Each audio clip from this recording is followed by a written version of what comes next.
welcome to footballgameplan.com, where football makes sense. I'm Emery Hunt, the czar of the playbook.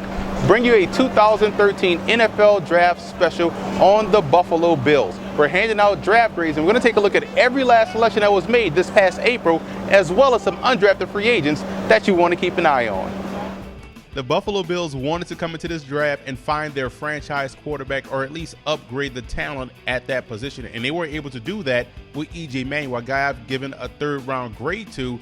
I had Geno Smith rated higher. I think that would have been a better pick, in my opinion. Although I'm not knocking the Manuel pick, I understand it. Manuel is a solid player, and I've always said, get him away from Jimbo Fisher, and you're going to see a different quarterback. And I saw that up close and personal down at the Senior Bowl. And you look at the rest of this draft, you look at Robert Woods. That's an excellent pick for Buffalo. I love them adding an explosive playmaker to the receiving core. That's something they sorely lacked. Dustin Hopkins, don't sleep on that pick. Kicker out of Florida State, one of the best kickers in the country. Now, what I like most about the Bills draft, let's go back to E.J. Manuel, and I alluded to it earlier, and the reason why the Bills went with him instead of Geno Smith, I believe, is due to the fact that E.J. is not afraid to utilize his athleticism, and that gives you a lot more creativity in your offense. He's not a timid runner as far as hesitant to run.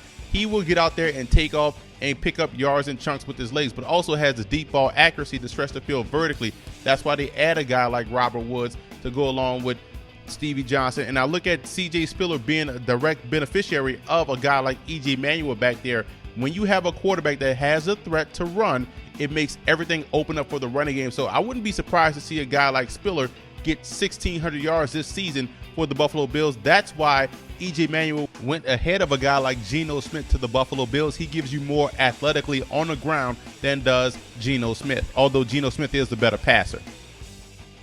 And again, I love that Robert Woods selection. He gives you more big play capability and also adds explosiveness to the receiver position, something that Stevie Johnson doesn't have. Now, when you have two legit wide receivers, it's tough for teams to roll coverage to one side. And I'm a big fan of Chris Gregg out of Arkansas. Some people say he's another Dorian Dickerson that they already have on the roster. I think he adds more value as a receiver and a lot more athleticism out that position. And on defense, Duke Williams out of Nevada, great open field tackler, a lot of speed and range, solid backup guy, but definitely has a role on this roster. Now, there were some selections that had me scratching my head for the Buffalo Bills. You look at Kiko Alonso, I believe they could have gotten a better player at that spot, maybe a Kasim Green out of Rutgers. Kiko is a guy that does a great job in blitzing, although he tends to overrun plays, and also is a sound guy in coverage. But I think Kasim Green would have given him a better player. And Marquise Goodwin, I know they want to compare him to Tavon Austin. He's not that type of player. They could have added maybe depth on that offensive line instead of adding another guy that may only help as a returner and is not much different than maybe T.J. Graham, whom they already have on a roster.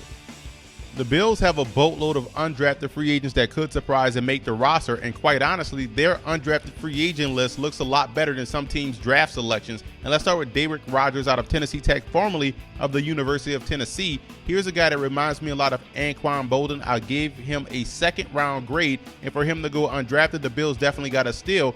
He's your quintessential split, so that would allow Stevie Johnson to move to a more natural number 2, and also Robert Woods to move into the slot, making this offense that much more explosive. I love this selection or addition of Derek Rogers. And when you look at Brandon Kaufman, I cover a lot of FCS football, and he was a consistent playmaker week in, week out, 6'5", 200 pounds, definitely not afraid to go across the middle, and he projects more of a Scott Chandler type. I know Chandler plays tight end, but he's your inside type of wide receiver, sure-handed guy that you definitely will find a spot for on your roster.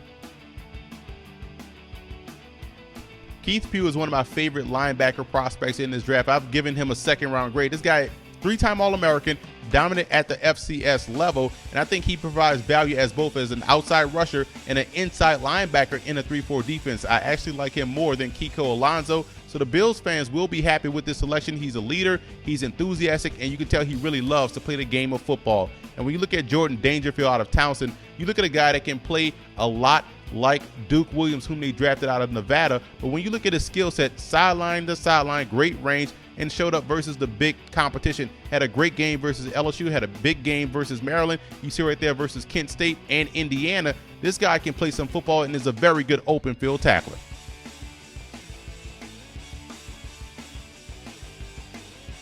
I give the Bills an A- for their draft. The only knock I can have about this draft is not adding an offensive lineman. I would have added one in place of either Marquise Goodwin or Kiko Alonso. But overall, this was a great draft. The Bills drafted for scheme fit, and they got guys that fit what Doug Marrone wants to do offensively. Defensively, they're moving to a 3-4 defense, and I already like the talent that's on that defense. I think the 3-4 will actually be a better fit for their personnel. So overall, the Bills are a team that's not that far off. They just needed some help at quarterback, which they have, and they were able to add threats opposite of Stevie Johnson. That's something that they sorely needed last season. So now when you look at this Bills offense, you see threats in the running game with Spiller. You see threats at the receiver position with Woods, Derrick Rogers, and Stevie Johnson. You also have a threat at tight end. So now this Bills offense looks a lot better this season as opposed to last. Bills fans should be happy moving forward in 2013. And I also want to give a huge shout out to Bills fan forums for always showing football game plan support.